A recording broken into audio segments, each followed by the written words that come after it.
刚刚1整个小时是有点舍不得眨眼的那种。And now how many dives? About 88. Keep diving. Yes. 耶！看着他们一家3口一起潜水，我觉得好幸福。我的家长跟我的小孩通通得潜水。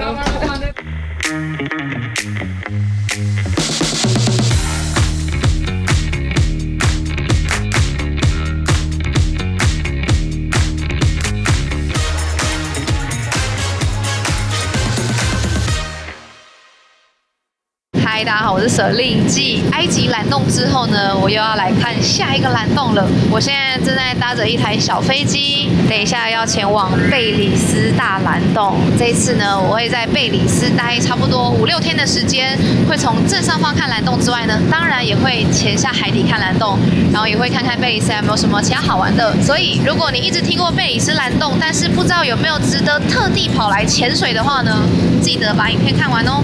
那我们就出发蓝洞，记得订阅开铃铛。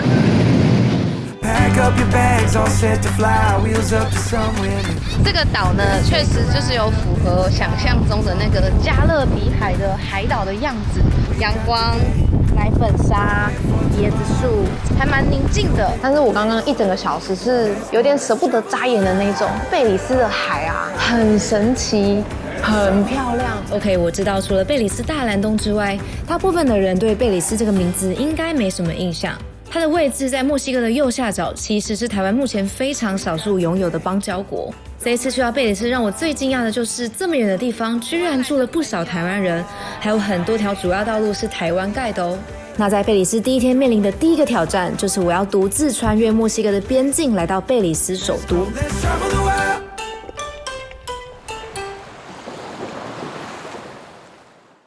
现在是我的贝里斯 Day One， 现在呢，其实我人还在墨西哥的Playa del Carmen，然后是我在墨西哥最后一站。今天只有一个任务，就是要想办法抵达贝里斯。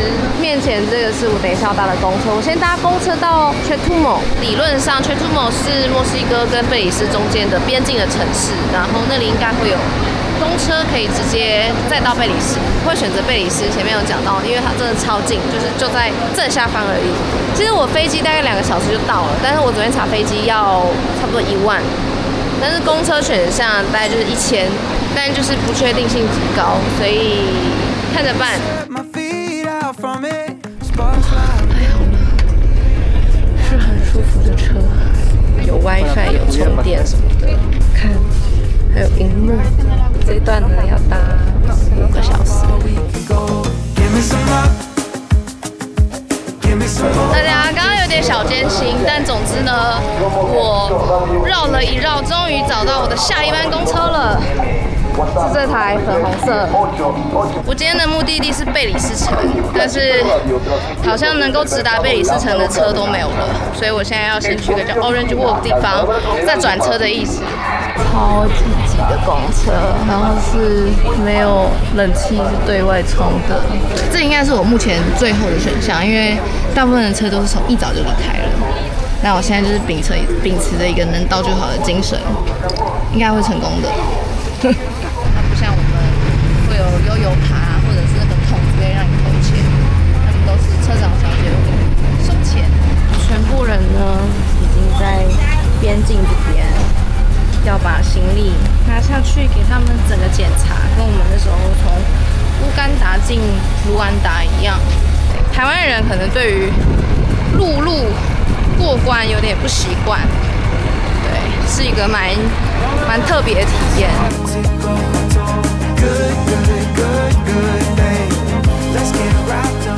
大家超级顺利的上下一台车了，因为呢，我刚刚在那台车，就是我一直在问全部的人要怎么去 Belize City， 然后我到了一个公车站，他们就马上帮我找到下一台车了，所以我现在就跳上来了。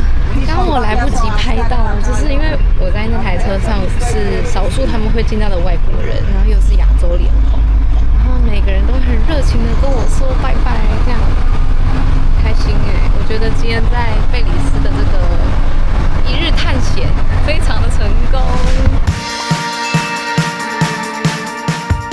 来欢迎我这次的地陪Nick。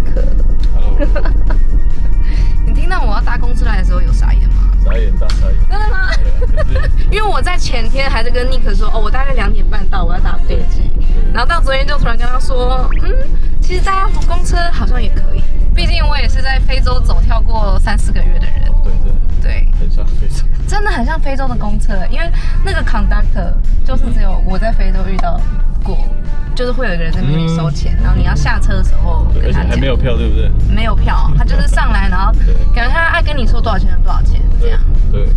你在这边住多久了？我在这边住26年。这是我到贝里斯的第一天，等一下我们要去吃个中式餐厅，我们2个先好好认识一下，明天就开始拍片。好，拜拜。在贝里斯的第2天，我们来到首都南边的区域，原本是打算要直接潜水的，但是因为风浪不好的关系，我们直接滚动式的调整行程，参加了一个 Laughing Birds 的外岛行程，享受了加勒比海的海岛，简单的浮潜。海底看到的东西跟我在墨西哥东岸浮潜时看到的差不多，浅浅的地方就有很多海扇，它同时也是海龟保育区。它写了 Baby Turtle Under Construction， 所以大家在这边看到这种一定要避开，因为下面有海龟巢，也可以在很浅的地方就看到鲨鱼。接着 Nick 带我走走逛逛沿岸的可爱市区。Little darling, stir it up, come on baby, do it together. Nice. All the way to Taiwan, straight from Belize. Taiwan and Belize good friend. Yeah, but very good friend. 顺便给大家看一下贝里斯的小镇呢，我觉得跟我在那个夏威夷的北边有一个冲浪小镇看到的很像，就是都是这种矮矮的，然后5颜6色的房子，很可爱。然后这一间店呢，是我朋友跟我说很特别，是 Original Lionfish Jewelry， 它的所有的东西都是用 Lionfish 狮子鱼本身去做的。因为大家如果对于海洋生态有点了解，会知道狮子鱼其实是一个没有什么天敌的一种鱼，所以很多人是觉得它对海洋是有害的，因为就它太泛滥了。然后有一阵子呢，就是这里的政府就是鼓励大家去抓狮子鱼。这边的老板就是他抓了狮子鱼之后，就把它拿来做成饰品，就是另外一种的非常利用。这是 the tail？ Yes, the tail. 这些是狮子鱼的尾巴做成的饰品，有耳环，有各种项链，其他的耳环也非常的漂亮。都是用海洋的石头做成的贝壳，但是上面有镶一些这种金箔，虽然蛮贵的，可是我觉得我会买。我对这种你知道独一无二的东西有点疯。From 2011. That's right. That's cute. You can see the difference in the style. 跟你们分享，我最后买的这个漂亮吗？超级漂亮，超级漂亮。我会给情绪价值哎。没有，真的很漂亮，不是在给情绪价值。真的，就我在那个坎昆有跟几个潜水教练聊天，我跟他们说我们来过贝里斯潜水，他们其实跟我说他觉得贝里斯有点 overrated。There's only one way to find out， 所以就是去看看就知道了嘛。看看，然后自己去比较。没错，对，因为我觉得这也是我从各处旅行中学到一个点，就是有些人会跟你说还好，有些人跟你说很不错，可是因为其实每个人的标准它不一样。我们看一下贝里斯的豪宅，你说这边一栋房子大概多少钱？100万美起跳。中间这个是湖吗？人造出来就是让你船可以停船，船可以开进来，停在你家旁边。哇塞！就是为了有钱人，他特别开一道出来，让你可以从外海开船进来，然后停到自己的家里。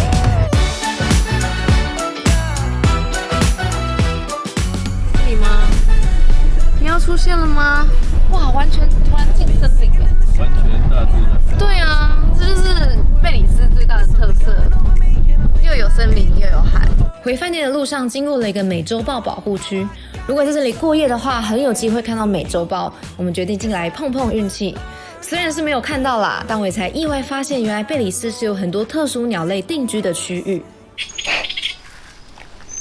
一些赏鸟伯伯在做的事，就是看你在看会不会有鸟回应你，这样吗？对。它回你哎，白灵鸟。白灵选偶的时候，它会用翅膀发出一个声音，所以你听到对，你会觉得它是叫出来，可是那个是翅膀，1秒内好像会撞击6次，去产出那个声音。看你是什么鸟类博士啊，好强哦！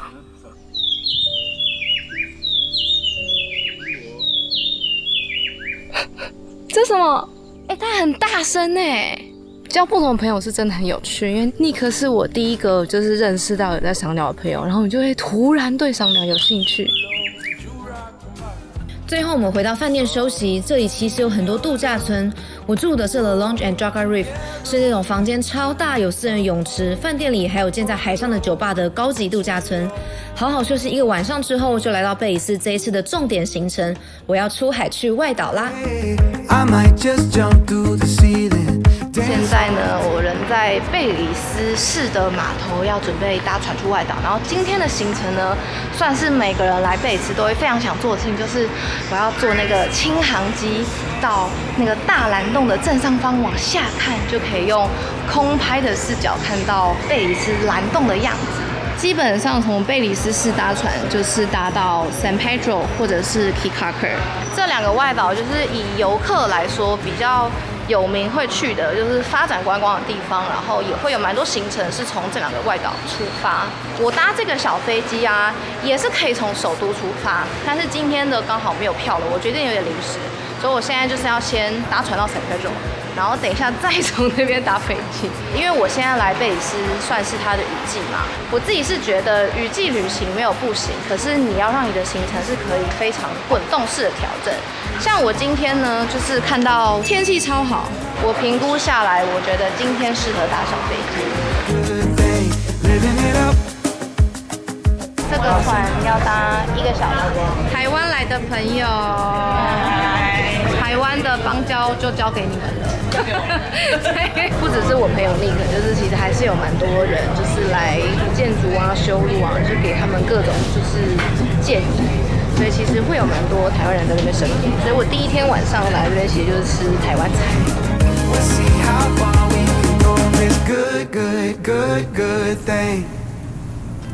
我们到 San Pedro 了，真的就像是去小琉球一样。上了这种游客岛之后呢 ，taxi 就可以长得像这样子。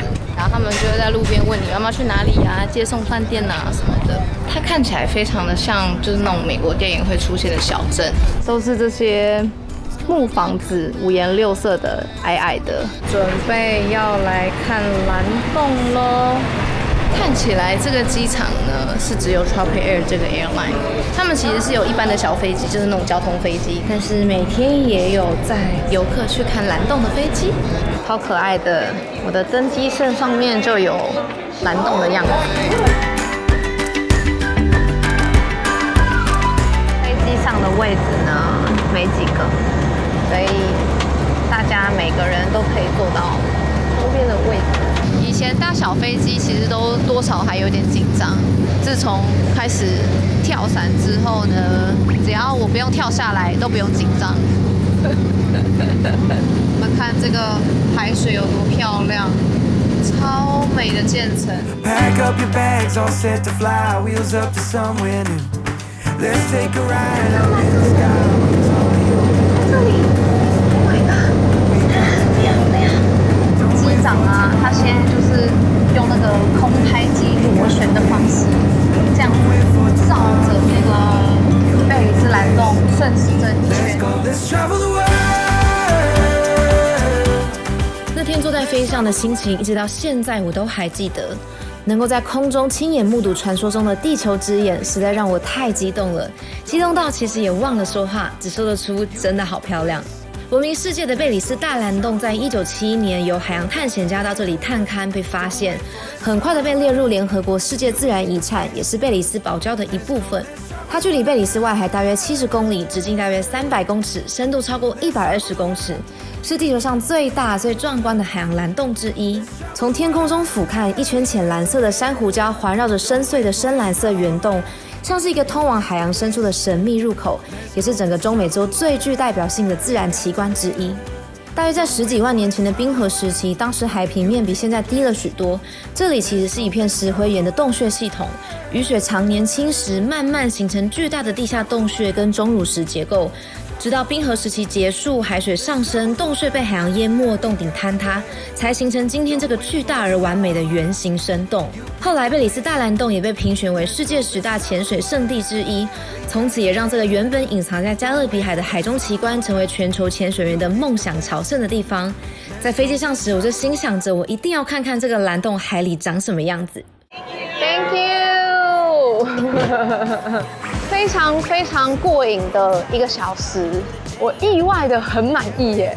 我跟你们说，我其实原本一直有一点不确定要不要做这件事情，因为我在花莲已经有坐过轻航机了，然后我平常又在飞空拍，但是我刚刚1整个小时是有点舍不得眨眼的那种。我觉得是因为我真的太喜欢看那个海水的渐层的那些蓝色，然后贝里斯的海啊很神奇，很漂亮。San Pedro? San Pedro, then we came down to the over the Barrier Reef, to the snorkeling sites, the Holchan and the Shark and Ray. Yeah. And we flew over Key Cocker. Yes. And we proceed over to the largest atoll here, the Turnip Island Atoll. We moved over to the Blue Hole.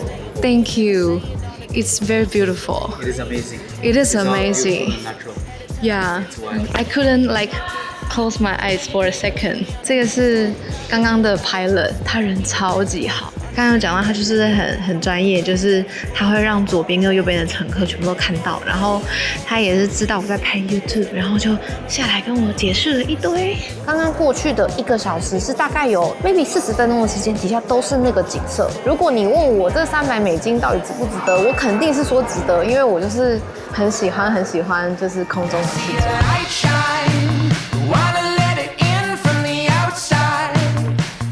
我要来吃我在贝里斯的第1口龙虾了。这边的朋友有跟我讲说，最近刚好7月是他们的龙虾季，所以我今天中午点了一个龙虾 taco， 而且它肉很满，它是装满满的，里面是很多龙虾肉的那一种，哇，超爽的。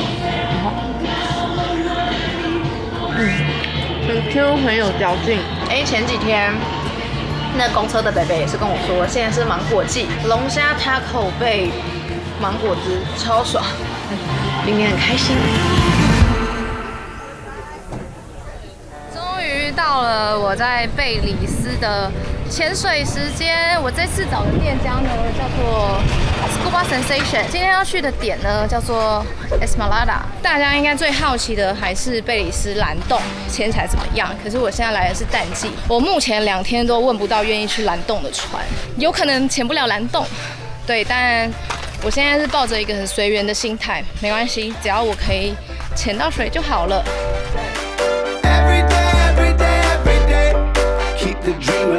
刚刚学了一个新的手势跟你们分享，因为这边的那个残压表是1000、2000、3000 psi 嘛，他刚刚有教我说，我们会用手臂表示1000，用手指表示100，所以假设我还有2500 psi 的话，就是2500。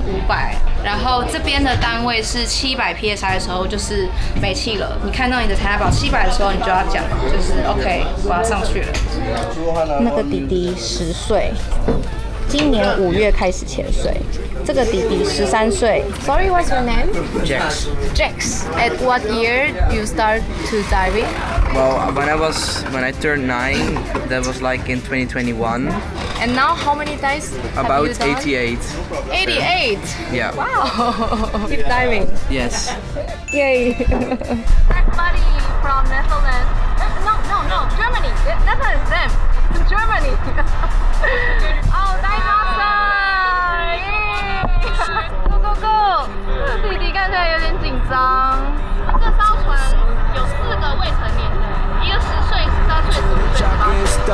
So I keep pushing forward and I keep moving on. Oh yeah.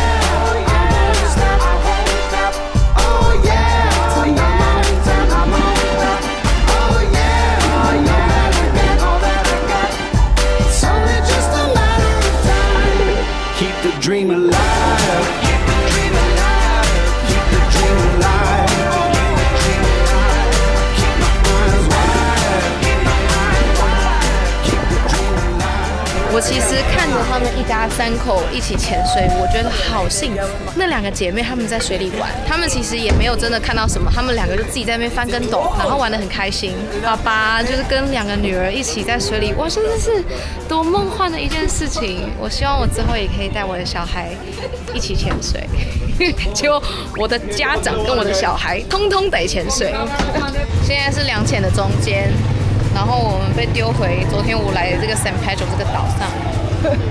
他说大家自己休息哦。刚刚那一潜呢，算是一个还蛮舒服的一潜，平均的深度大概都在18米左右。有一只 nurse shark 跟石斑，就是从头到尾就是这2个生物一直对我们很好奇，一直跟着我们，大概在潜了大概3分钟左右就遇到那只石斑，然后一直到我们准备要3分钟停留的时候还遇到它。那一只护士鲨也是超喜欢人，对，但除此之外呢，就是一个简简单单、轻轻松松、舒舒服服的一潜。A house full of savages in the cabinets, call me an activist and an anarchist. We are too passionate, forming calluses, get them a salad and packages, pack them up, statin, they'll saddle up. I'm LA, dope, you was in Honolulu, Bay, that's okay. I'm on Bay Street, catching sun rays, unbeknownst to me. Frowns all around, bound to leave. Why is everybody sound asleep? We just chillin', getting something to eat at a hop shop. No shot tops, get a lock pop, whether rain or sleet. Slipping and sliding, we moving our feet. It's a byproduct of a bygone time. You know a bygone time sign, seal delivered. I know y'all feel the 就是我刚刚回来，一路上其实都在跟那对兄弟的爸爸聊天，然后因为我就是很好奇怎么会带自己的小孩来学潜水。他就是说，因为他儿子就一直以来都很喜欢浮潜。有一年他儿子生日，他就问说要不要学潜水，然后他儿子就说好啊 ，Why not？ 然后学了之后就好喜欢。这个年纪的潜水员如果要潜的话，需要有监护人一起，所以他爸有点算是好吧，那就来潜吧。所以从那之后呢，就是他爸就带着他2个儿子，就是几乎每一个暑假都来潜水。今年他的小儿子就是刚满10岁，第一次就是可以进到海里面潜水。所以我刚刚其实看得出来，他儿子在下水前很紧张，因为今天浪有点大。我就觉得好羡慕他们哦，就是这么小，然后就可以被自己的家长带来接触大海。如果我有小孩的话，我也希望他们可以从小就很爱大海。今天来出海还是蛮有收获的。第2潜有一只蛮大的那个灰鳍礁鲨，也是不断的跑来我的旁边，它就是大概跟我这样子的距离，其实蛮精彩的。然后也有那个石斑鱼，就是一直出现。当时候有一个，他应该是 dive master， 就是跟着我们一起下，他就是中性浮力很好，停在那，然后那一只石斑也就停在那。在这边的潜水还是很不错的，只是真的价格有一点高。像我今天去这2潜就160美金，就将近5000台币。建议大家还是要先安排，就是可以把你的就是蓝洞潜水当做一个 priority 的行程先定下去，因为并不是每天都有。OK， 很可惜这次没有体验到蓝洞的深潜，不过能在加勒比海潜水也算是满足了我的小小心愿了。大家如果想看蓝洞的海底样貌的话，我的好朋友的嘟嘟们其实是在这里考进阶潜水执照的，大家可以去看看他们的影片，就可以看到大蓝洞的海底真面目了。不过我的行程还没结束，隔天我会继续待在 Keycacher 要来体验大家都说来贝里斯一定要做的浮潜行程，听说是一个早上什么都能看到，我就来看看到底有多厉害咯。想看贝里斯后半段行程，记得要锁定下礼拜的不只是旅行。最后就是喜欢影片的话，记得帮我按一个喜欢，把影片分享给你喜欢旅行的朋友，也可以留言告诉我还有没有哪一颗蓝洞是你希望我去解锁的，也要记得订阅开启小铃铛，不只是旅行才不会错过更多世界各地的冒险哦。我们就下个礼拜见吧。在贝里斯到处都可以看到台湾的国旗，因为路是我们盖的，大家的纳税钱都在这里了。谢谢你们，谢谢台湾人。